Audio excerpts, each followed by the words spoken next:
पहला सवाल आपसे रखूंगी कि एक समय था जब शेयर मार्केट बहुत कम लोगों को समझ में आती थी और आमतौर पर लोग उससे दूरी ही बरतते थे, लेकिन मौजूदा दौर में इसमें अप्रत्याशित वृद्धि हुई है।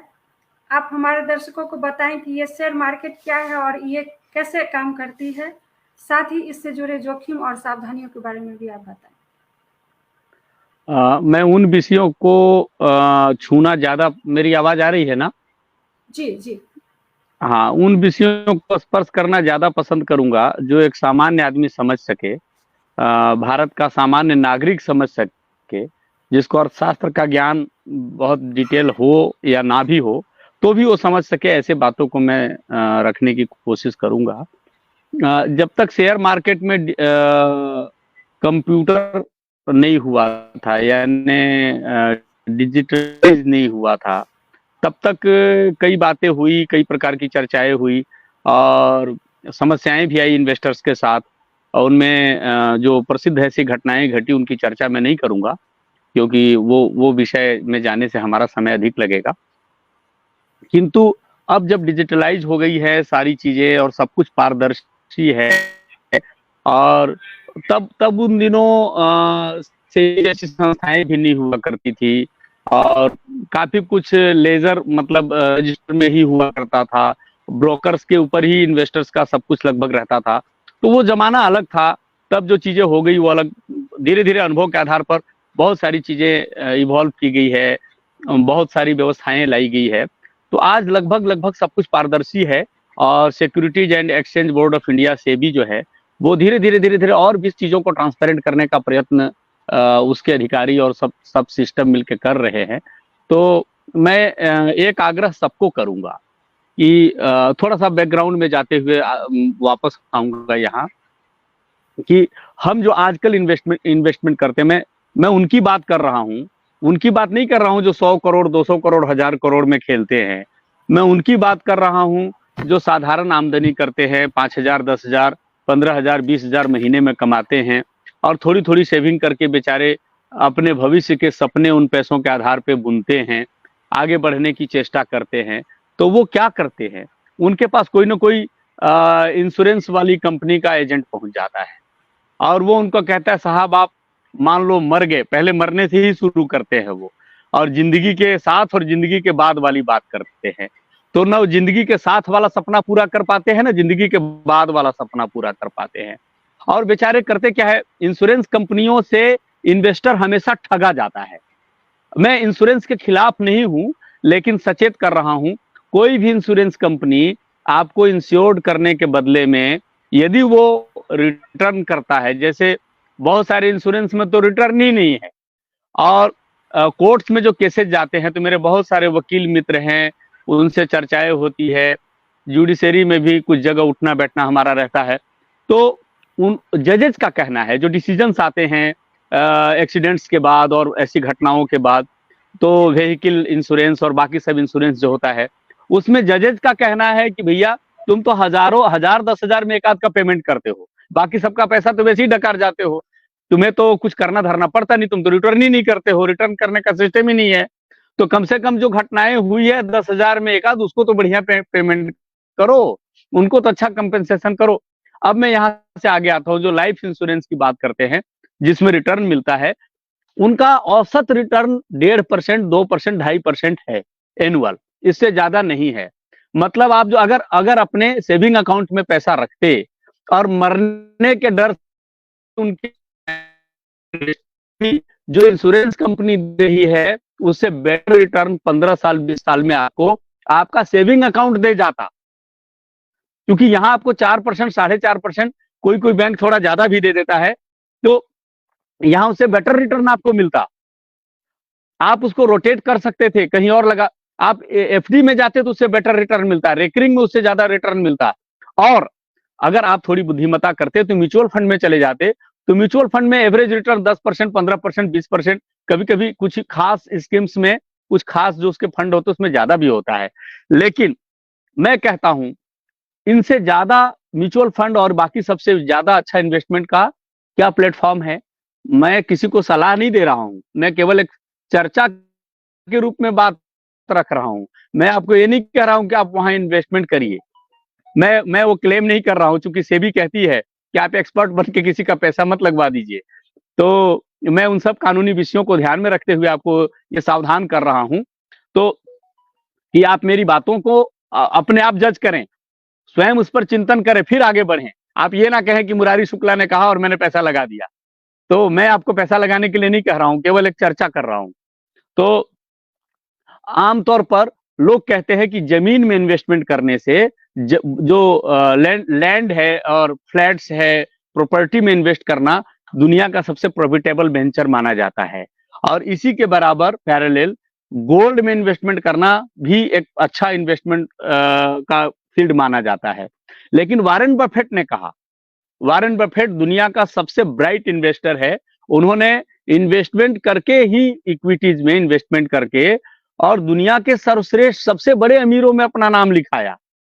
कभी वो नंबर 1 नंबर 2 भी रहे, अभी भी टॉप 10 में उनका नाम आता है, टॉप 10 टॉप 15 टॉप 20 में लगातार वो बने रहते हैं। तो वॉरेन बफेट ने दूसरा कोई काम नहीं किया, केवल इन्वेस्टमेंट किया, इक्विटी में इन्वेस्टमेंट किया, ओनली इक्विटी में इन्वेस्टमेंट किया। तो वॉरेन बफेट कहते हैं कि गोल्ड और प्रॉपर्टी से भी बेटर इन्वेस्टमेंट का फील्ड इक्विटी है।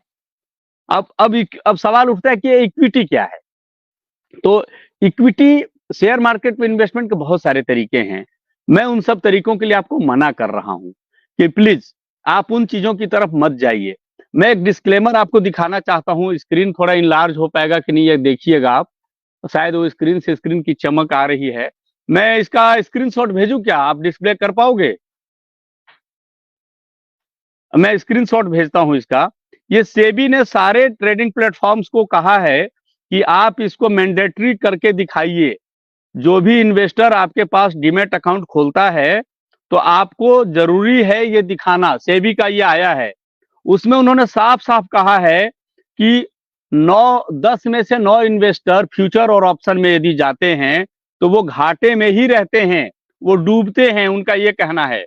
और ये जो सेबी आगाह कर रही है, तो मैं कहता हूं कि सेबी की बातों को आप मानिए, और आप निश्चित रूप से फ्यूचर और ऑप्शन में मत जाइए, डेरिवेटिव्स में मत जाइए।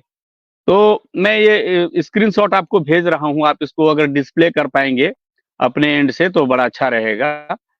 तो ये सेबी का डिस्क्लेमर है जो लगातार सारे ट्रेडिंग प्लेटफॉर्म्स दिखा रहे हैं। चला गया आपके पास, एक बार उसको शेयर कर दो स्क्रीन पर अगर आपको दिखे तो उसमें साफ साफ लिखा है कि 9 out of 10 individual traders in equity futures and option segment anchored net losses. आपके पास से अपलोड हो जाए तो एक बार दिखा दो, जो हमारे व्यूवर्स होंगे उसको देखेंगे तो उनको बेटर होगा, क्योंकि ये पूरा जो चेतावनी है ये सेबी की है, securities and exchange board of India की है। और मैं इस चर्चा को जारी रखता हूं आगे। सेबी ने ये क्यों दिखाया कि जो छोटे छोटे इन्वेस्टर है वो फ्यूचर ऑप्शन में जब जाते हैं, फ्यूचर ऑप्शन में इन्वेस्टमेंट करते हैं, तो फ्यूचर ऑप्शन में क्या 5 मिनट 10 मिनट आधे घंटे 2 घंटे का खेल होता है उसमें। हाँ, वो अगर वो थोड़ा सा इस पर अपलोड करने का एक सिस्टम होता है, वो कर देंगे तो ज्यादा अच्छा दिखेगा। ऐसे शायद वो पूरा पढ़ ना पाए लोग, थोड़ा बड़े फॉन्ट में आएगा तो ज्यादा अच्छे से कर पाएंगे। अपलोड करने का कोई सिस्टम हो तो आप कर सकते हैं, लाइव में अगर करने का रहता है तो इंसर्ट करने का। हाँ, वो इंसर्ट हो सकता है। हाँ, वो डाल सकते हैं, कमेंट्स में डाल सकते हैं, ठीक है। तो ये जो सेबी की चेतावनी है वो इसलिए है कि छोटा छोटा इन्वेस्टर जो जाता है, आमतौर पर उसमें सेकंड पॉइंट में उन्होंने लिखा है कि on an average loss makers registered net trading losses close to 50,000। ये एवरेज लॉस है जो हर एक इन्वेस्टर 50,000 का लॉस लगभग उठा लेता है। अब मैं फिर से वापस मैंने पहले जो पॉइंट कहा था वहां आता हूं कि जो व्यक्ति 10,000 20,000 कमाता है महीने का, छोटे से अपने कमाई में अपना परिवार चलाने का, अपने सपनों को संभालने का, सपने बुनने का काम करता है, यदि वो एक बार में 50,000 का लॉस हो जाए तो उसका तो बेचारा सारा किया धरा बेकार हो गया, क्योंकि 50,000 हर महीने में 2,000 4,000 5,000 बचा के वो करता है। तो वो कई महीने लग जाते उसको 50,000 जोड़ने में, और 50,000 एक बार में चला गया तो फिर तो कहीं का नहीं रहा, फिर उससे वो बैकफुट वापस वही बैकफुट पर चला जाता है। तो मैं कहता हूं कि आप प्लीज अपना कमाया हुआ पैसा गंवाने की चेष्टा मत करिए। गंवाने का चांस हो ऐसा गेम मत खेलिए। ऐसा कोई भी गेम खेलने के लिए मैं आपको आगाह करता हूं, मना करता हूं, रिक्वेस्ट करता हूं कि आप जल्दीबाजी में रातों रात अमीर बनने के सपने बुनने के चक्कर में अपना कमाया हुआ धन मत गवाइए। अब एक और भी आता है, जैसे ही आप डीमैट अकाउंट खोलेंगे किसी कंपनी का, तो आपके पास बहुत सारे लोगों के कॉल्स आने लग जाते हैं, ट्रेडिंग कराने वाली कंपनियों के कॉल्स आने लग जाते हैं, और फिर वो आपको मैसेजेस भी आते हैं कि आप उसी डीमैट अकाउंट वाली कंपनी के भी मैसेज आते हैं कि आप इंट्राडे इन्वेस्टमेंट करिए। तो प्लीज आप इंट्राडे इन्वेस्टमेंट में भी मत जाइए।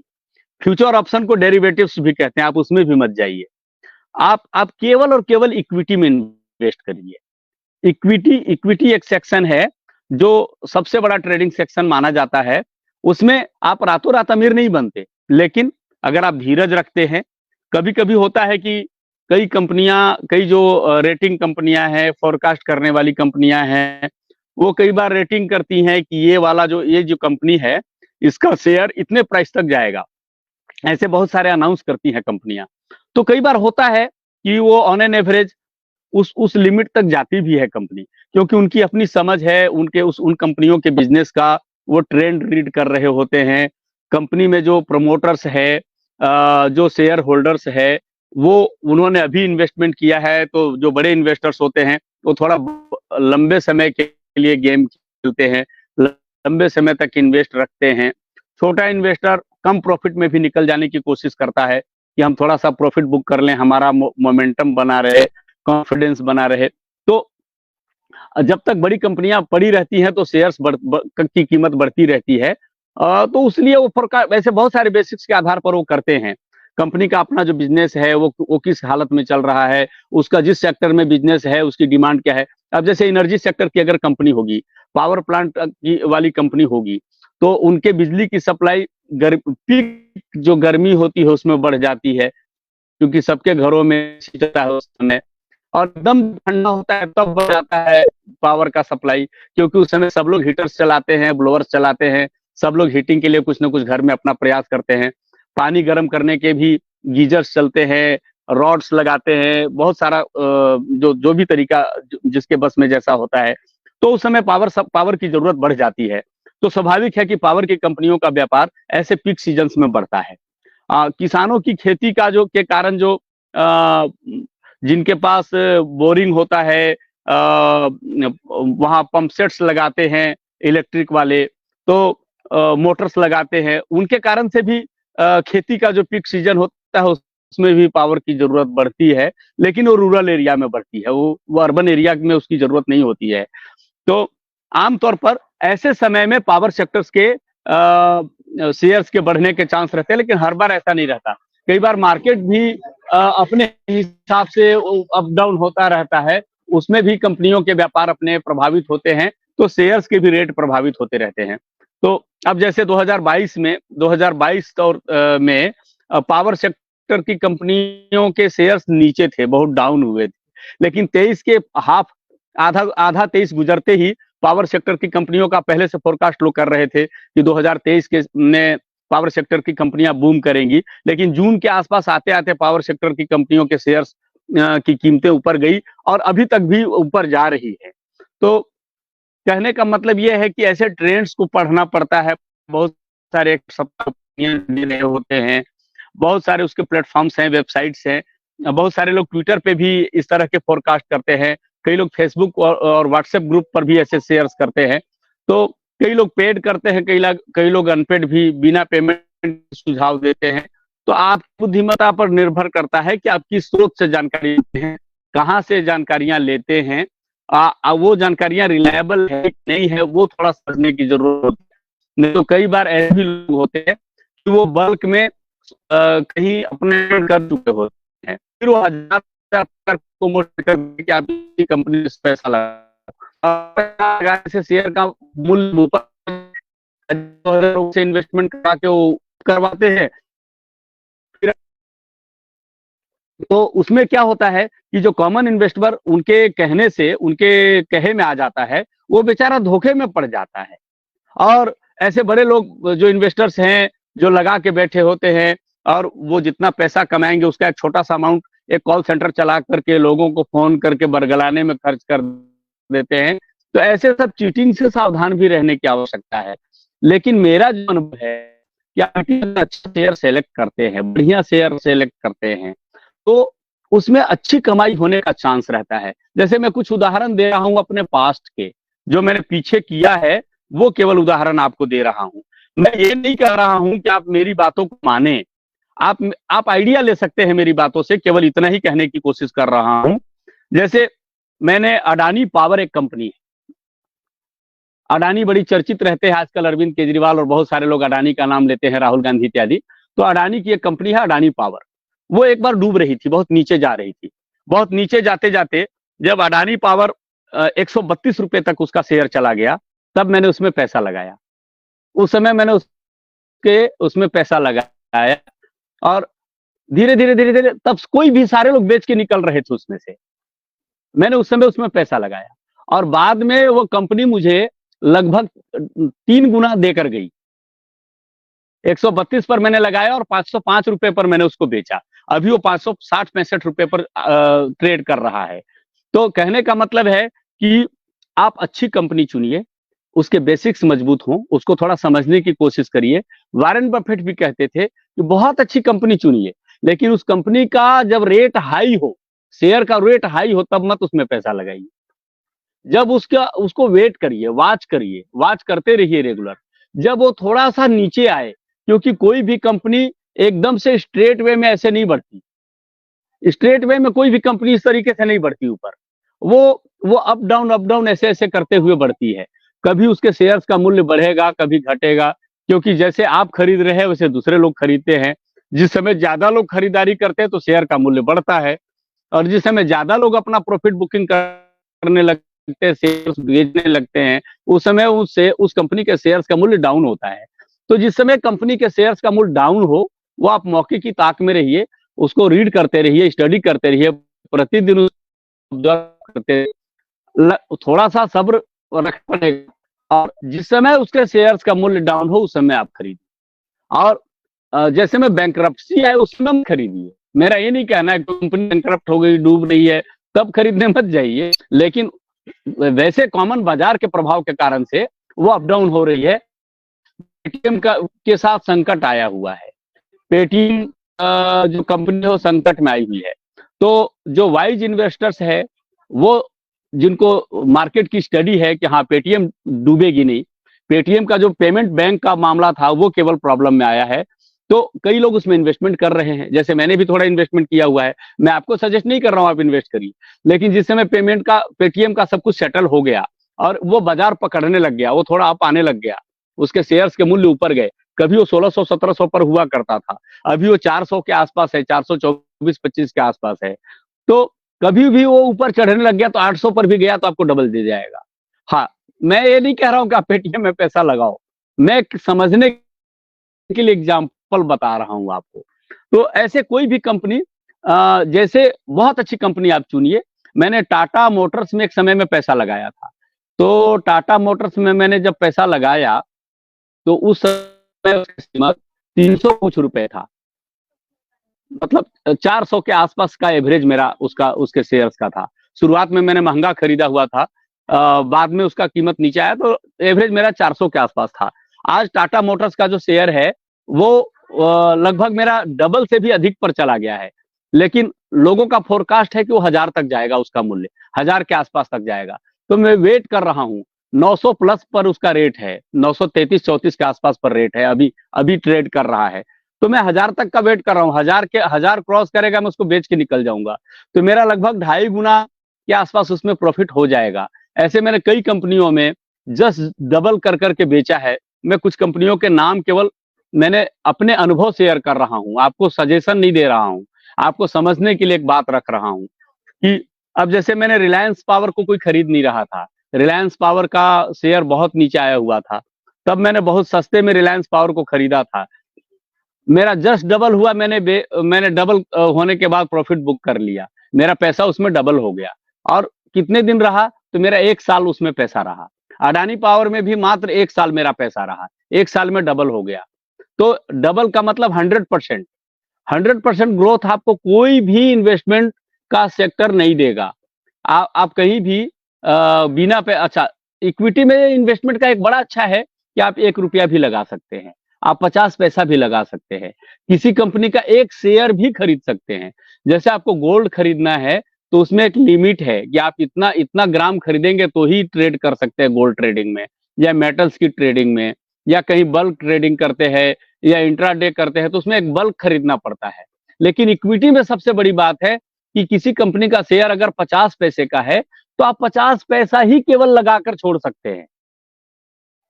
इसमें ऐसा नहीं है कि आपको 50 शेयर, 100 शेयर या 500 1000 शेयर खरीदना ही खरीदना है, आप सिंगल शेयर भी खरीद सकते हैं। तो इसमें इक्विटी में एक बड़ी अच्छी बात है कि आप 5 रुपए की पूंजी से भी काम शुरू कर सकते हैं, 5000 से भी शुरू कर सकते हैं, 5 लाख से भी शुरू कर सकते हैं। आपकी क्षमता जैसी है, आपके पास 1000 रुपया स्पेयर होता है तो आप 1000 को 10 हिस्सों में बांट दीजिए, 100 रुपए करके 10 कंपनियों में आप लगा दीजिए। छोटे छोटे टुकड़ों में लगाने से लाभ क्या रहता है कि आपने एक ही कंपनी में लगाया है और बाय द वे सबका फोरकास्ट फेल हो गया और कुछ ऐसा सरकमस्टांसेज आया कि उस कंपनी का शेयर डाउन हो गया, तो आपका कलेजा बैठने लग जाएगा कि नहीं नहीं, मेरा तो पैसा लॉस में चला गया, हमने लगाया था 5000 रुपये और घट के आ गया 2000 पर, 3000 तो मेरा उड़ गया। अगर ऐसा आप सोचेंगे तो आपको मानसिक रूप से आप बड़ी समस्या अनुभव करेंगे। किंतु अगर वही आपने 10 कंपनियों में लगा दिया है तो 10 में हो सकता है कि 4 कंपनियां लॉस में जाएं तो 6 आपके प्रॉफिट में भी हो सकती हैं। तो प्रॉफिट देख करके मन जरा आपका खुश होगा, उत्साहित होगा। और उसमें क्या होता है, राकेश झुनझुनवाला भारत के बड़े इन्वेस्टर्स हुए हैं जो इक्विटी में अभी वो दिवंगत हो गए, तो उनकी पत्नी रेखा झुनझुनवाला उनके सारे पोर्टफोलियो को संभालती हैं।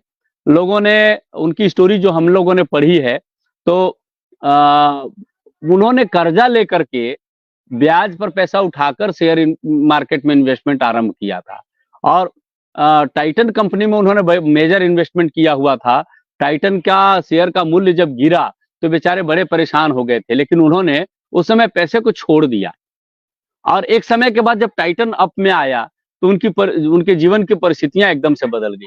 वो अक्सर कहते थे कि अगर आपके पास धीरज है, मान लो आप, इक्विटी में एक बड़ी अच्छी बात है कि आपने मान लिया किसी कंपनी का 1000 यूनिट शेयर का खरीदा हुआ, 1000 शेयर खरीदे हुए हैं, तो हो सकता है कि 500 रुपए का एक शेयर आपने खरीदा हो, तो धीरे धीरे कभी वो अगर कंपनी का मूल्य, शेयर का मूल्य नीचे जाता है तो हो सकता है कि वो 500 का शेयर आपके 50 रुपए पर आ जाए, एक शेयर का मूल्य 50 रुपए पर आ जाए। लेकिन अगर आपने 1000 शेयर खरीदा हुआ है तो वो शेयर 999 नहीं होगा, वो 1000 का 1000 ही रहेगा, भले ही वो 50 पैसे के मूल्य पर आ जाए।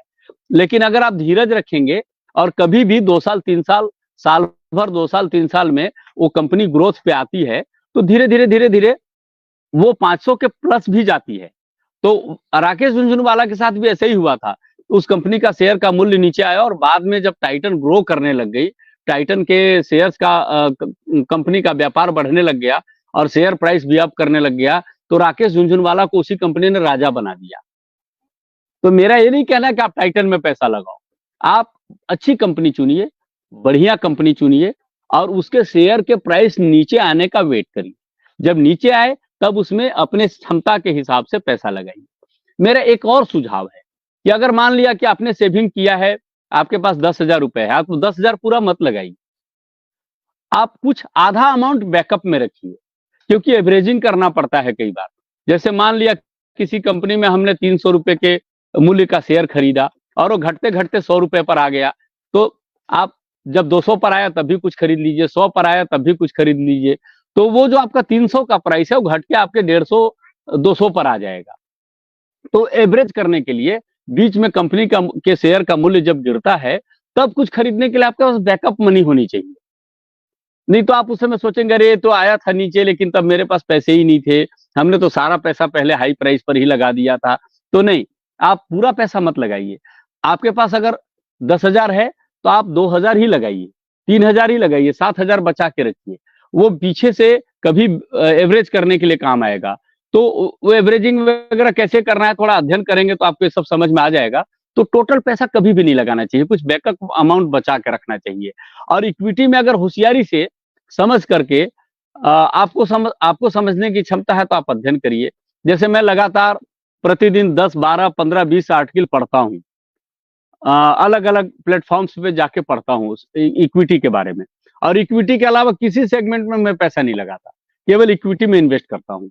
और इक्विटी इतना अच्छा है कि उसमें आपके पैसे के डूबने का चांस बहुत कम होता है, रेयर होता है। सेबी तो फ्यूचर ऑप्शन के बारे में लोगों को वार्निंग भी इशू कर रहा है, इक्विटी के बारे में कभी कोई वार्निंग इशू नहीं करता। हाँ, शेयर मार्केट में रिस्क होता है, वो रिस्क के लिए आदमी को तैयार रहना चाहिए, किंतु दुनिया के किस क्षेत्र में रिस्क नहीं है? कहीं भी हम जो व्यापार करते हैं, हर एक व्यापार में भी रिस्क है, नौकरी में भी रिस्क है, कोई और भी काम धंधा करते हैं उसमें भी रिस्क, सब जगह होता है। रिस्क तो सामान्य जीवन जीने में भी रिस्क होता है, तो रिस्क तो उठाकर ही आदमी आगे बढ़ता है, किंतु रिस्क ऐसा नहीं लेना चाहिए कि हम बर्बादी हो जाए, हम कहीं कह रहे हैं ना, ऐसा रिस्क बिल्कुल नहीं लेना चाहिए। वो रिस्क फ्यूचर ऑप्शन में होता है। फ्यूचर ऑप्शन में कई बार लोग 5 मिनट में राजा बन जाते हैं और अगले अगले 5-10 मिनट में वो बेचारे फिर वहीं के वहीं आ जाते हैं, उससे भी नीचे कई बार चले जाते हैं। हमने कई अपने मित्रों का उदाहरण देखा है, मुझे कई लोगों ने सजेस्ट किया कि नहीं आप फ्यूचर, मैंने कहा मेरे पास बिल्कुल समय नहीं है फ्यूचर ऑप्शन के लिए। मैं इतना व्यस्त रहता हूं कि वो 5 मिनट जिस समय वो अप डाउन हो रहा है, जब मुझे बेचना है, पता चला मैं उसी समय व्यस्त हो गया और फिर तो मेरा पैसा गया, मैं वो समय स्पेयर नहीं कर पाया तो मैं घाटे में चला गया। तो मैं ऐसा क्रिटिकल काम करने की स्थिति में ही नहीं हूँ कि मैं 5-10 मिनट, एक एक मिनट में नजर बनाए रखूं। इक्विटी में आपको वैसा करने की जरूरत नहीं है, आपको वो समय रहता है, आपको पता है कि हाँ अभी कंपनी का शेयर रोज अप जा रहा है, कोई भी कंपनी रोज 5 रुपए, 10 रुपए, 15 रुपए बढ़ रही है या 100-200 रुपए बढ़ रही है, जैसा उसका प्राइस रेंज रहता है। तो वो आपको पता है कि अब ये 50% पर आ गया, 55%, 60% पर चला गया, तो पता रहता है कि आपको एक मोटा मोटी कि हाँ अब थोड़ा सा इतना आगे गया है तो थोड़ा करेक्शन करेगा, अब थोड़ा एक घाटे में जाएगा, फिर थोड़ा सा पीछे से करेक्शन करने के बाद बाउंस बैक करेगा, तो अब इतने दिनों में 100% पर आ जाएगा। बीच में आप 2 दिन, 4 दिन, 5 दिन व्यस्त भी हैं, तो आपको आइडिया रहता है कि हाँ ये शेयर यहाँ तक जाएगा। जो आपका आइडिया रहता है उस समय 2-3 दिन थोड़ा वॉच कर लेते हैं उसको, तो उस समय बेच करके आप प्रॉफिट बुकिंग कर लेते हैं। तो इक्विटी में आपके पास समय रहता है, इक्विटी में कभी आपकी बहुत अधिक व्यस्तता भी है तो चीजें संभल जाती हैं। इक्विटी में होता है कि अभी शेयर चढ़ा है तो थोड़े दिन के बाद मजबूत बेसिक्स वाले जो कंपनियां रहती हैं उनके शेयर दोबारा भी कई बार ऊपर चढ़ते हैं, तिबारा भी चढ़ते हैं, तो आपको बार बार चांस मिलता है। किंतु फ्यूचर ऑप्शन में ये चांस बड़ा कठिन रहता है, वो बहुत एक्सपर्टीज का काम है। मैं नहीं कहता कि वो खराब है, क्योंकि सेबी ने सबको मान्यता दी है, सरकार ने वो ट्रेडिंग की मान्यता दी है, तो कुछ न कुछ वहां भी होगा, कई लोग वहां भी कमाते होंगे। लेकिन मुझे जो सेबी के वार्निंग से लगा कि ये बड़े भी इन्वेस्टर्स के लिए वो प्लेटफॉर्म है।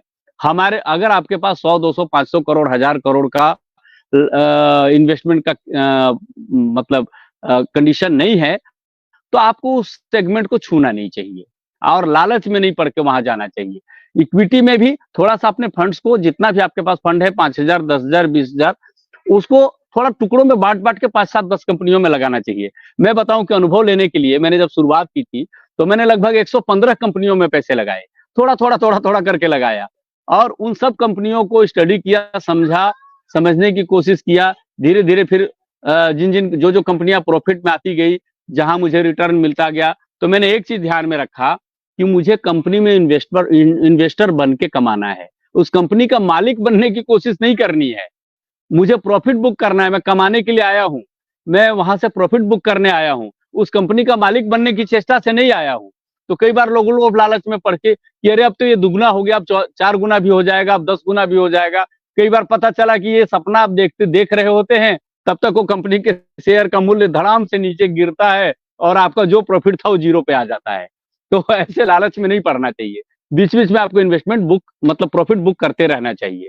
तो दोबारा आप एक बार प्रॉफिट बुक कर लीजिए, दोबारा से फिर अगर उस कंपनी का शेयर का मूल्य नीचे आता है तो फिर से खरीद लीजिए। आप बार बार भी खरीद सकते हैं। जैसे एक छोटी सी कंपनी का शेयर हमने लिया था, गंगा फोर्ज करके।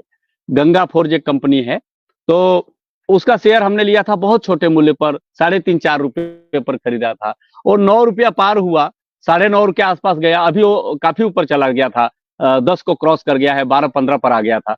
तो मैं उसके लालच में नहीं पड़ा कि ये 15 तक जाएगा। मैंने उसके बेसिक्स देख रहा तो मुझे लग रहा था कि ये 15 के आसपास तक जाएगा, किंतु मैंने कहा नहीं, मेरा 100% हुआ, डबल हो गया पैसा, बेचो और निकलो। तो मेरा एवरेज प्राइस उसमें 4.5 के आसपास आ रहा था। मैं 9 रुपये 80 पैसे के आसपास जब जैसे ही वो शेयर आया मैं बेच के निकल गया। मैंने उसका उसमें प्रॉफिट बुक कर लिया। तो कहने का मेरा ये मतलब है कि आप एक लिमिट तय कर लीजिए कि मुझे 25। वॉरेन बफेट कहते थे कि 15% का प्रॉफिट सफिशिएंट है। उसमें प्रॉफिट को थोड़ा-सा अपने हिसाब से भी आप मॉड्यूलेट कर सकते हैं। मान लिया किसी कंपनी का आपने 10,000 शेयर खरीद लिया, तो 10,000 शेयर खरीद लिया तो 15% प्रॉफिट में भी अच्छा खासा अमाउंट आपके पास हो जाता है। तो अमाउंट प्रॉफिट बुक कर लीजिए, क्योंकि अच्छा खासा अमाउंट आ रहा है। लेकिन आपने 100 शेयर ही खरीदा है, तो फिर 10-15% में वो या कम मूल्य का शेयर है और आपने 100 ही खरीदा है, तो प्रॉफिट जैसा लगता ही नहीं है। तो आप ऐसा नहीं मैं कहता हूँ कि बहुत हाई प्राइस के शेयर्स ही आप लीजिए, बहुत ऊँचे मूल्य वाले। अब जैसे एमआरएफ का शेयर लाखों में है, एक शेयर का मूल्य लाखों में है, तो वो सबके बस की बात नहीं है खरीदना। किंतु बहुत सारी कंपनियाँ होती हैं जिनके शेयर ₹10, ₹15, ₹20 होता है। मैंने एक छोटे ऐसे शेयर में पैसा लगाया था। अंबानी ने एक कंपनी खरीदी थी गारमेंट की, उसका नाम था अलोका इंडस्ट्रीज। तो वो जिस समय ₹13 पर आया उसका मूल्य, तब मैंने खरीद लिया था। आज वो 125% प्रॉफिट पर है मेरा शेयर। लेकिन मुझे वो मालूम है कि वो अभी और आगे जाएगा। तो मैं वेट कर रहा हूँ कि उसमें 200% पर रुकूँ, क्योंकि मैं अभी रुकने की स्थिति में हूँ उसमें। और उस कंपनी को जब रिलायंस ने खरीदा था, तब से उसमें काफ़ी अच्छा ग्रोथ आया है। तो अभी तो काफ़ी हाई पर चला गया, इसलिए मैं आपको खरीदने का सुझाव आपको नहीं दे रहा हूँ। मैं एक समझने के लिए उदाहरण बता रहा हूँ। तो ऐसे कर के मैंने बहुत सारे कंपनियों के देखे, इनके बेसिक्स मजबूत हैं, इनकी संभावनाएँ बाज़ार में अच्छी हैं। अब जैसे बहुत सारे इन्वेस्टर फँस गए हैं फ्यूचर ग्रुप में। किशोर बियानी की जो कंपनी थी, फ्यूचर ग्रुप के कभी शेयर्स उसकी उनकी कई कंपनियाँ थी, कभी बड़े ऊँचे हुआ करते थे और वो कंपनी आज दिवालिया होने की स्थिति में आ गई है। वो कंपनी के सेल करने के लिए कई कंपनियों से बात चल रही है। कई बार बिग उसके बाजार ना? टेंडर्स हाँ? बिग बाजार वाला हाँ, ना? हाँ, हाँ। हाँ, वो जी। फ्यूचर कंपनी बिग बाज़ार वाली कंपनी है। तो वो पिछले 2-3 साल से उसका कोई सॉल्यूशन नहीं निकल रहा है। ऐसी एक कंपनी बहुत पहले थी, बहुत हाई प्राइस पर थी, जीटीएल इंफ्रा। तो जीटीएल इंफ्रा में कुछ लोगों ने गड़बड़ किया था, फाइनेंशियल कुछ गड़बड़ी थी। सेबी ने उन पर काफ़ी एक्शंस लिए थे। तो उस कंपनी का एकदम से शेयर गिर के बहुत नीचे आ गया था। तो बहुत सारे इन्वेस्टर्स उसमें भी फँसे हुए हैं। तो ऐसे कई बार होता है कि कोई कंपनी अंदर-अंदर से गड़बड़ कर रही होती है, कुछ मैनिपुलेशन कर रहे होते हैं और वो सेबी की नज़र पड़ जाती है और सेबी उसको फ़िल्टर कर लेता है। तो एक्शन लेने के बाद उन कंपनियों के शेयर्स गिरते हैं। जैसे अभी डेल्टा कॉर्प करके कंपनी थी, उस पर भी सेबी ने एक्शन लिया था, तो उसके शेयर्स के प्राइस नीचे आए थे। अब जैसे पेटीएम पर आरबीआई ने एक्शन लिया, तो उसका भी मूल्य नीचे आया। तो ऐसे कई बार होता है कि कई कंपनियों के शेयर प्राइस बहुत नीचे आ जाते हैं और वो अगर कंपनी डूबने वाली नहीं है, अगर ऐसा आपको भरोसा हो जाता है, उसके मार्केट के बेसिक्स ठीक है, उसका अपना कोर बिज़नेस अच्छा है, तो वैसे समय का फ़ायदा उठा के आप लगा सकते हैं। लेकिन कोई कंपनी एकदम दिवालिया ही हो गई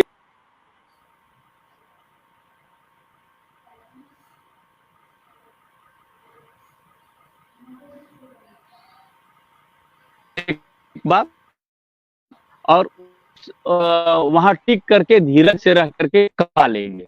कभी भी बहुत लॉस में पैसा गया है और वो कंपनी डूबना फ्री में आकर उसको बेचना भी नहीं चाहिए।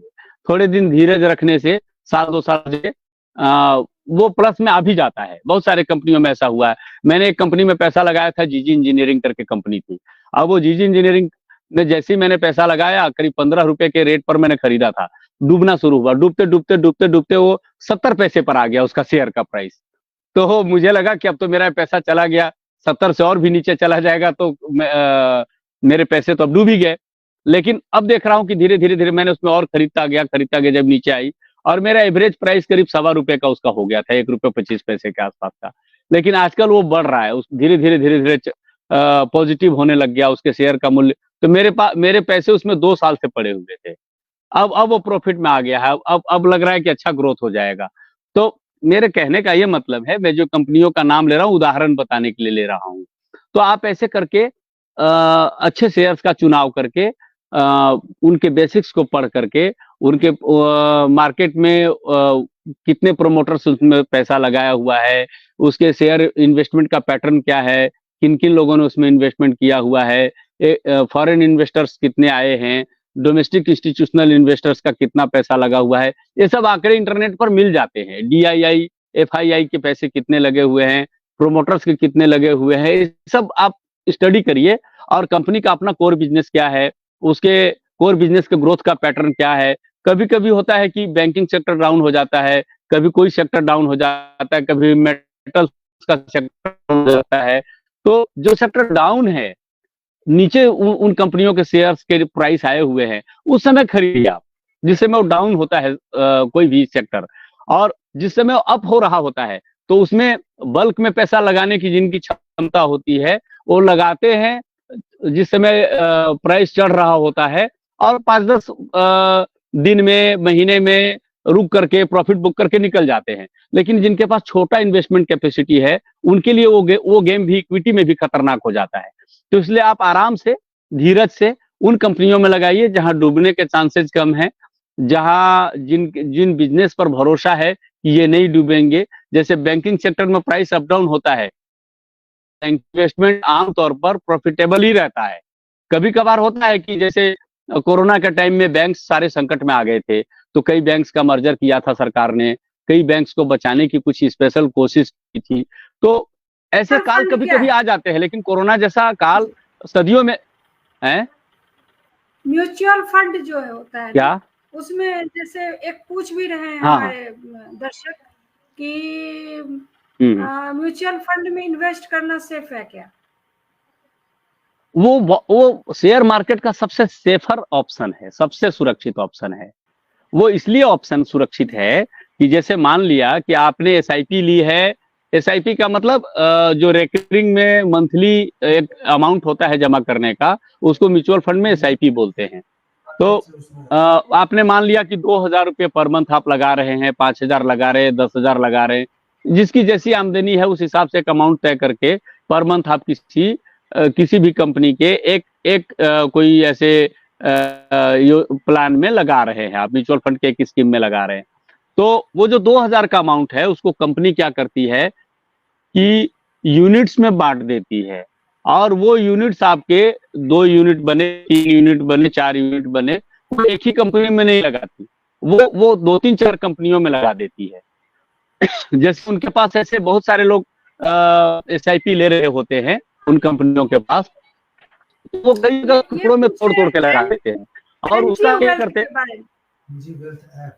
NG वेल्थ ऐप के बारे में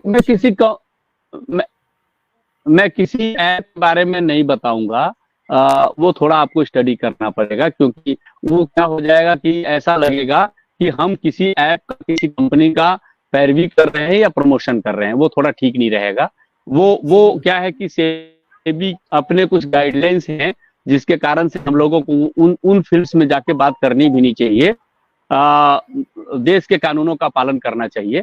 तो किसी ऐप के बारे में मैं नहीं कहूंगा, या किसी ट्रेडिंग प्लेटफॉर्म के बारे में नहीं कहूंगा, लेकिन म्यूचुअल फंड वाले क्या करते हैं कि आपने जैसे कभी कभी उसमें एक सम अमाउंट भी इन्वेस्ट होता है कि आपने 20,000 लगा दिया किसी म्यूचुअल फंड के किसी स्कीम में, तो 20,000 अमाउंट का जो होता है ना, जैसे मैंने आपको सुझाव दिया कि आपके पास जो पैसा है उसको 5-10 हिस्सों में तोड़ के लगाइए, अलग अलग कंपनियों में लगाइए। तो वो जो इन्वेस्टमेंट कंपनियां हैं वो भी यही काम करती हैं, ये एवरेजिंग करती हैं, सब जगह लगा देती है। तो कहीं दो घाटे में गए तो 8 फायदे में चले गए, तो उसका एक एवरेज होता है, तो आपको घाटे में नहीं आने देते। उनके पास बहुत बुद्धिमान इन्वेस्टर्स होते हैं, और वो अच्छी संभावनाओं वाली कंपनियों में पैसा लगाते हैं, और उसका एक हिस्सा खुद रखते हैं और आपको एक हिस्सा देते हैं। तो उसके कारण से वो 15%, 12%, 8% ऐसे करके एक अच्छा खासा रिटर्न म्यूचुअल फंडों में पीछे बहुत सारे वर्षों में एवरेज लगभग 15% का रिटर्न आमतौर पर देखा गया है, 14%, 15%, 12%। तो उसमें क्या है कि आपको इतना माथापच्ची नहीं करना पड़ता कि मुझे पैसा कहाँ लगाना है। आपको एक स्कीम चुननी होती है, किसी एक भरोसे की कंपनी का जो म्यूचुअल फंड में पैसा लगाते हैं, म्यूचुअल फंड में ट्रेडिंग करते हैं, उन कंपनियों का चुनना पड़ता है। और ऐसे शेयर मार्केट में इक्विटी में भी एक ऑप्शन होता है ETF का, ETF करके ऐसे कुछ आते हैं, तो उसमें भी लोग ऐसे SIP चलाते हैं। आजकल बहुत सारे इक्विटी में भी SIP शुरू हो गया है, ये नया कंसेप्ट है। आजकल ट्रेडिंग प्लेटफॉर्म वाले भी SIP के ऑप्शंस देने लग गए हैं। तो म्यूचुअल फंड बहुत सेफ ऑप्शन कर सकते हैं इन्वेस्टमेंट। जी इंदु जी। ये पूछ रही है, निमिषा सिंह जी पूछ रही हैं कि घर बैठे लोग इसको करियर बना सकते हैं क्या? इसमें क्या कर सकते हैं? हाँ, करियर बना सकते हैं निमिषा जी। हाँ निमिषा जी, इसमें करियर बना सकते हैं। और मैंने कई ऐसे लोगों को देखा है कि 1.5 लाख का इन्वेस्टमेंट करके धीरे धीरे कुछ समय में, और उसी 1.5 लाख के इन्वेस्टमेंट पर उनको समझ आ गई, बहुत बुद्धिमत्ता से इन्वेस्टमेंट करने का उनको एक ट्रैक मिल गया, तो वो उसी 1.5 लाख के इन्वेस्टमेंट में प्रति माह 20,000 25,000 रुपये कमा लेते हैं। और आप किसी भी व्यापार में जाएंगे तो लाख 1.5 लाख लगा करके 20,000 कमाना आसान नहीं होता, बहुत कठिन होता है। 20-25,000 रुपये आप इतने कम इन्वेस्टमेंट में नहीं निकाल सकते।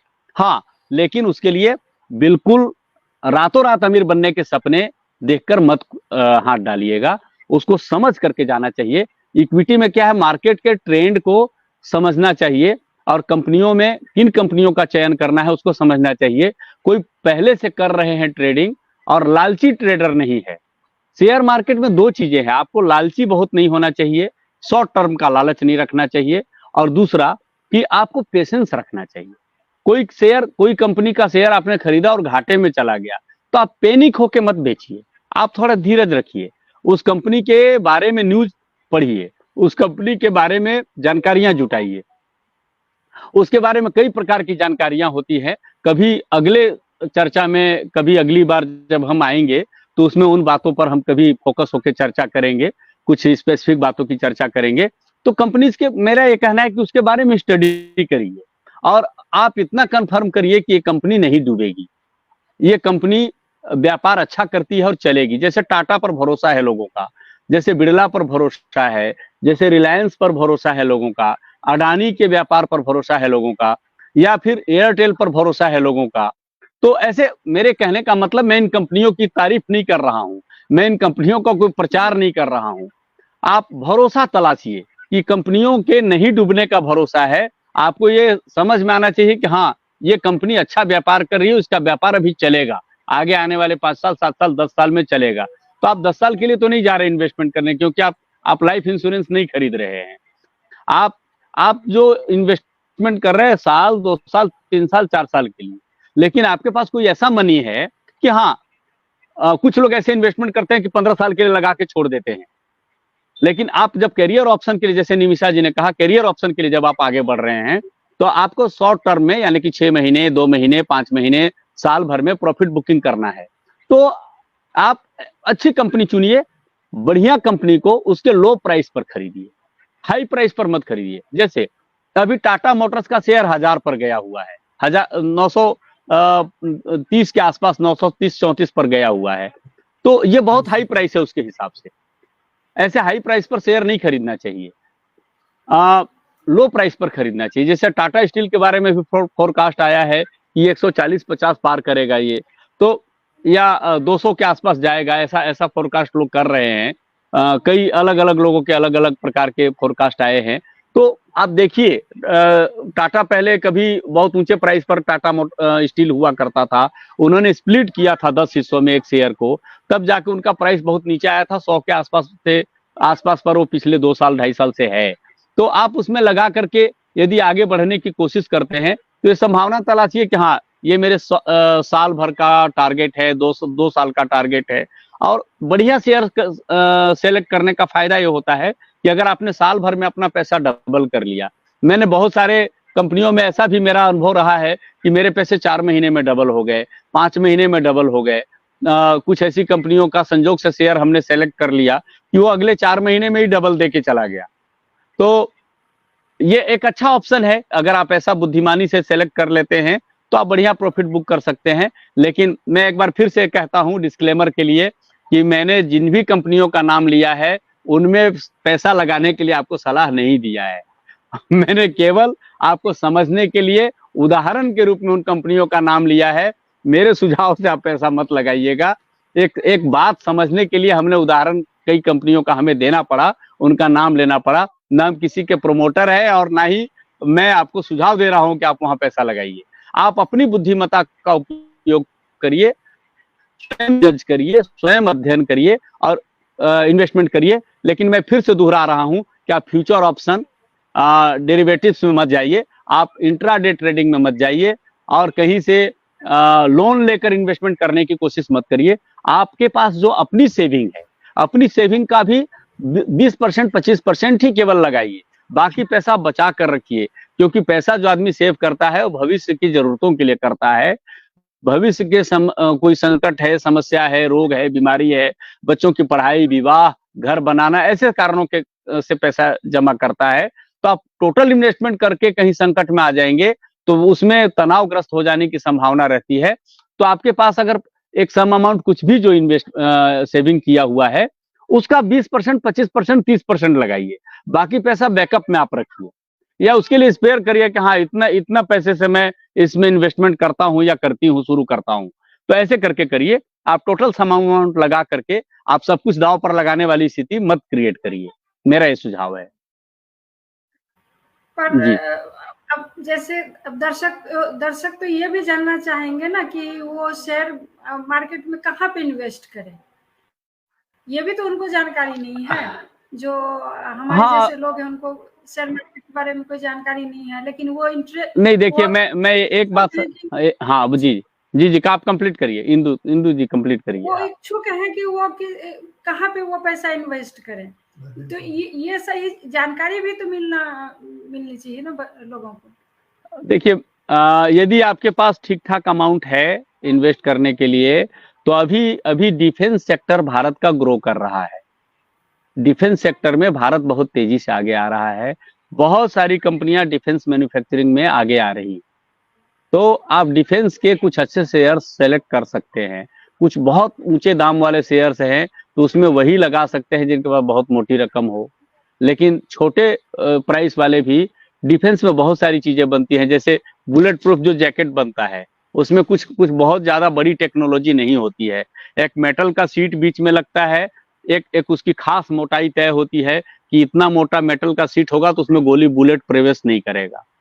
तो और बाकी कपड़ा और फोम वोम उसमें गद्दे टाइप की चीजें यूज होती है और वो साधारण कंपनियां भी बना लेती है। अब जैसे कोरोना के टाइम में मास्क मिल नहीं रहा था, लेकिन बाद में भारत के लोगों को मास्क बनाने का आइडिया आ गया तो गृहिणियां भी घर घर में मास्क बना रही थी। लेकिन शुरुआत में बहुत सारे मास्क बनाने वाली कंपनियों ने अच्छी खासी कमाई कर ली।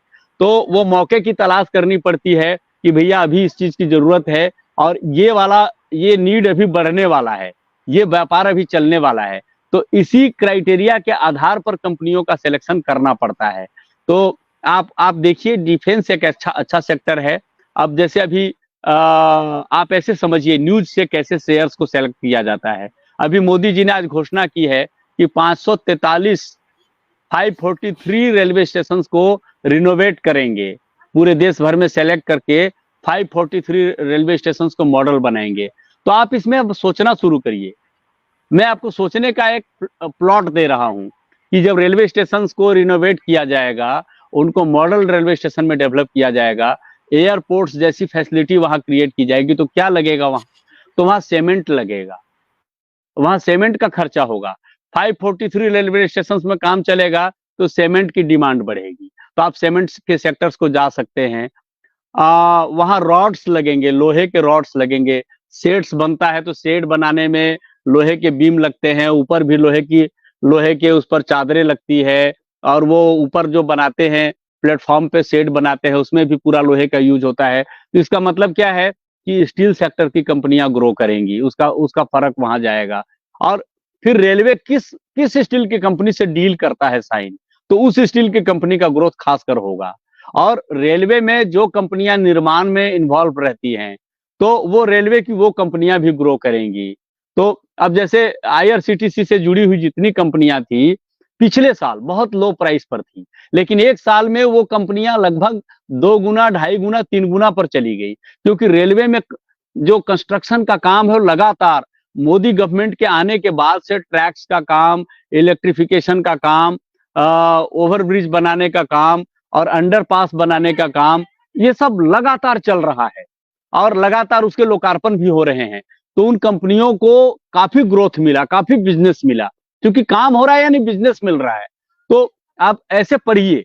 और फिर जब ये सारा रेलवे स्टेशन का काम चलेगा तो उसमें टेक्नोलॉजी यानी कि वहां सीढ़ियां भी बनेंगी, तो वहां एस्केलेटर्स भी लगेंगे, वहां लिफ्ट भी लगेगा। तो जो लिफ्ट बनाने वाली कंपनी से रेलवे का सौदा होगा, समझौता होगा, तो उनको एक बल्क में बिजनेस मिल रहा है तो ग्रो करेंगी।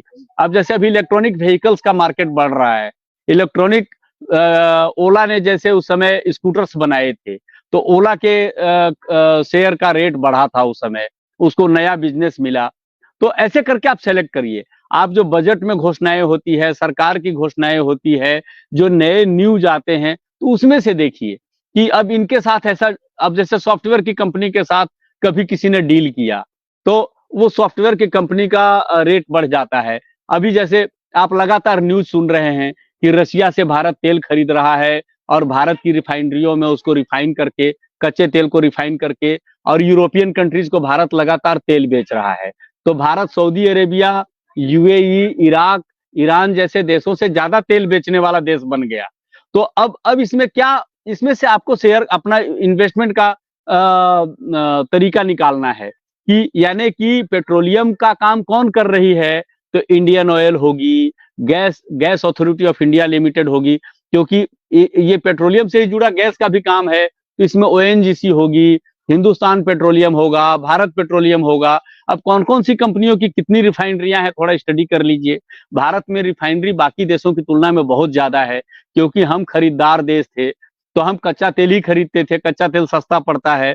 फिर उसको रिफाइन करने के बाद अभी हम अमेरिका जैसे देशों को भी जो एयरक्राफ्ट के और प्लेन्स के जो फ्यूल होते हैं वो बेच रहे हैं, यूरोपियन कंट्रीज को भी बेच रहे हैं, क्योंकि उसी कच्चे तेल में से वो प्लेन के भी ईंधन निकल आते हैं।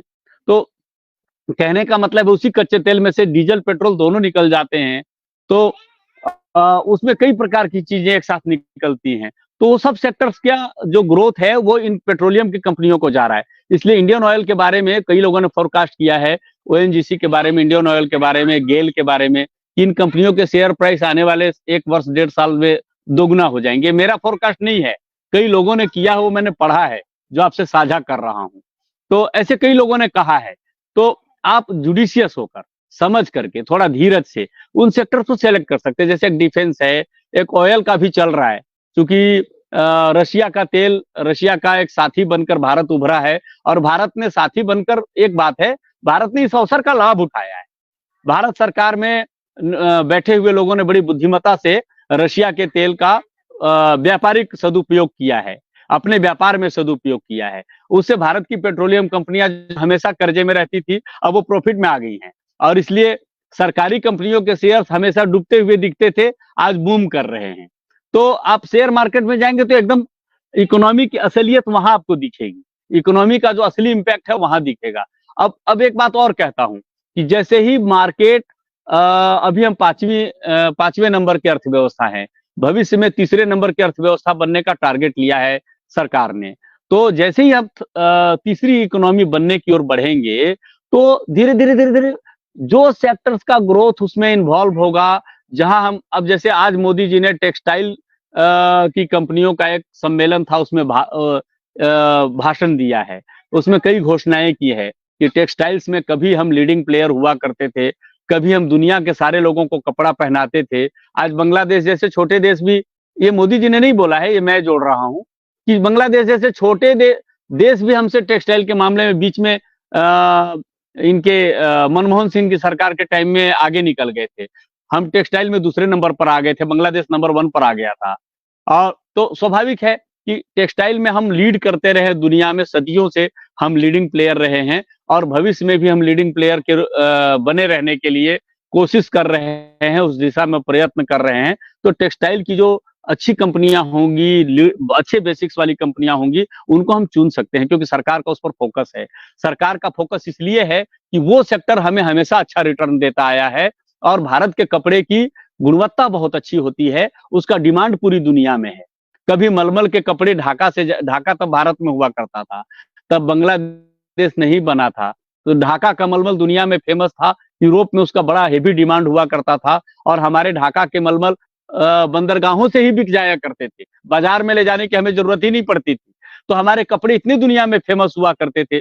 कपड़ों के बारे में भारत की साख सदियों पुरानी है, आज की नहीं है। मसालों के बारे में हमारी साख सदियों पुरानी है। तो मेरे कहने का यह अर्थ है कि हम ऐसे सेक्टर्स को चुने जिस पर सरकार के बहुत जोर है, सरकार जिनको आगे बढ़ाने की कोशिश कर रही है, उसमें बूम लाने की कोशिश कर रही है, उसमें सरकार के अपने इंटरेस्ट हैं, आप उसमें से अपना इंटरेस्ट निकाल लीजिए, आप उसमें अपना इंटरेस्ट जोड़ दीजिए। तो ऐसे सेक्टर्स को चुनिए जिनका ग्रोथ अभी होने की संभावना निकट भविष्य में दिख रही है, जो आगे बढ़ रहे हैं। अब ऐसा ही एक सेक्टर मेटल्स का है। पूरे देश में इंफ्रास्ट्रक्चरल डेवलपमेंट पर लगातार जोर दिया जा रहा है।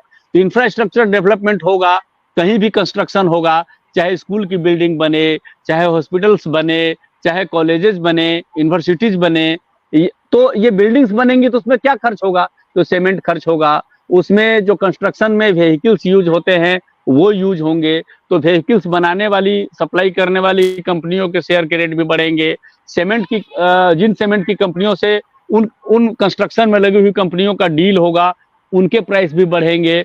अब जो रॉड्स बेचते हैं, सरिया जो लगता है कंस्ट्रक्शन में, तो सरिया बनाने वाली कंपनियों का भी ग्रोथ होगा। तो ऐसे करके आप चुनिए कि कौन से सेक्टर का अभी डिमांड चल रहा है। जैसे अटल जी की सरकार जब बनी थी उस समय सारे स्टील प्लांट्स देश के लगभग बंद होने के कगार पर आ गए थे। बोकारो स्टील प्लांट में लगभग ताला लग गया था, राउरकेला का स्टील प्लांट डूबने के कगार पर आ गया था, खड़गपुर के पास जो बंगाल में स्टील प्लांट है वो भी भिलाई डूबने के कगार पर था। लेकिन अटल जी की सरकार ने स्वर्णिम चतुर्भुज योजना और east west corridor, north south corridor जो बनाया, हाईवे जो बनाने शुरू किए, तो उसमें ये सारी स्टील की कंपनियां रिवाइव हो गई, सीमेंट की कंपनियां रिवाइव हो गई। उन्होंने डेवलपमेंट के जो काम शुरू किए तो वो बंद पड़ी कंपनियां शुरू हो गई और वो नवरत्न का दर्जा प्राप्त हो गई। तो कहने का अर्थ है कि सरकार के इनिशिएटिव से अब अमेरिका के राष्ट्रपति ने उस समय जब अमेरिका में बहुत हेवी रिसेशन आया था, आज के 40-45 साल पहले की बात है, 50 साल पहले की बात है, तो उन्होंने जब डेवलपमेंट के काम किए तो उनके देश में लगभग सारी डूबी हुई कंपनियां रिवाइव हो गई और अमेरिका की अर्थव्यवस्था पटरी पर आ गई। तो आज उसी तरीके का डेवलपमेंट का वर्क भारत में बहुत तेजी से हो रहा है और भारत ने उन सारे रिकॉर्ड्स को तोड़ दिया है। तो जो डेवलपमेंट का वर्क है उसकी कैटेगरी क्या है, उसमें क्या क्या चीजें इन्वॉल्व होती है उस डेवलपमेंट के वर्क में, और डेवलपमेंट में कौन कौन सी कंपनियों में किस किस सेक्टर में डिमांड जाता है, कहाँ कहाँ से MOU साइन हो रहा है, वो सब आपको पढ़ना पड़ता है और उसके आधार पर फिर इन्वेस्टमेंट करना पड़ता है कि आज MOU साइन हुआ है तो ये कंपनी आज तुरंत नहीं बढ़ेगी, लेकिन आज पैसा लगा के हम पोजीशन बना लेंगे तो आने वाले 4 महीने में, 6 महीने में, साल भर में, 2 साल में ये कंपनी ग्रो करेगी तो हमें प्रॉफिट दे जाएगी। इस तरीके से सोचना पड़ता है। तो आप ये सब दिमाग लगाकर जज करिए, कंपनियों को सेलेक्ट करिए और उसमें बुद्धिमानी से लगाइए, थोड़ा धीरज रखिए, रातों रात अमीर बनने का लालच रख के मत जाइए, थोड़ा धीरज रखिए तो आप बढ़िया कमा लेंगे, कैरियर ऑप्शन बना सकते हैं।